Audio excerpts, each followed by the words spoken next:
ایک ہرس ہوتی ہے محمود، اچھی لالچ، اچھی ہرس، اور وہ کیا ہے؟ نیکیوں کی ہرس، عبادت کی ہرس، تلاوت کی ہرس۔ لالچ ہے درود پاک پڑھنے کی، لالچ ہے اللہ کے ذکر کرنے کی، لالچ ہے حرمین طیبین بار بار جانے کی۔ اگر یہ تمام کام اللہ کی رضا کے لیے ہو رہے ہیں، بہترین لالچ ہے۔ اے میرے میٹھے اور پیارے اسلامی بھائیوں، ہمیں اچھی کاموں کی لالچ کیسے کرنی چاہیے؟ نبی پاک علیہ الصلوۃ والسلام کا فرمان ہے، میرے آقا فرماتے ہیں احرس، حرص کرو، لالچ کرو۔ نبی پاک فرما رہے ہیں کس کی؟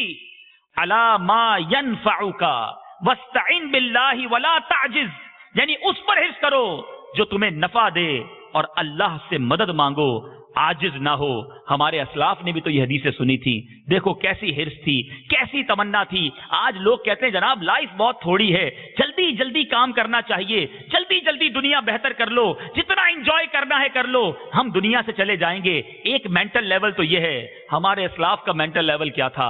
وہ بھی یہ کہتے تھے وقت تھوڑا ہے، دنیا تھوڑی ہے، اس میں جلدی جلدی نیکیاں کر لو تاکہ جنت کی ابدی نعمتوں کو حاصل کر لیں۔ میرے پیارے اسلامی بھائیوں، تمام انبیاء کے بعد سب سے افضل ہستی سیدنا ابو بکر صدیق ہیں، قطعی جنتی ہیں۔ مگر لالچ کیسی تھی، حرص کیسی تھی، عبادت کا شوق کیسا تھا؟ ایک بار نبی پاک علیہ الصلوۃ والسلام نے صحابہ کرام کی موجودگی میں اعلان کیا، آج تم میں سے کس نے روزہ رکھا ہے؟ سیدنا ابو بکر صدیق رضی اللہ عنہ عرض کرتے ہیں یا رسول اللہ میں نے روزہ رکھا ہے۔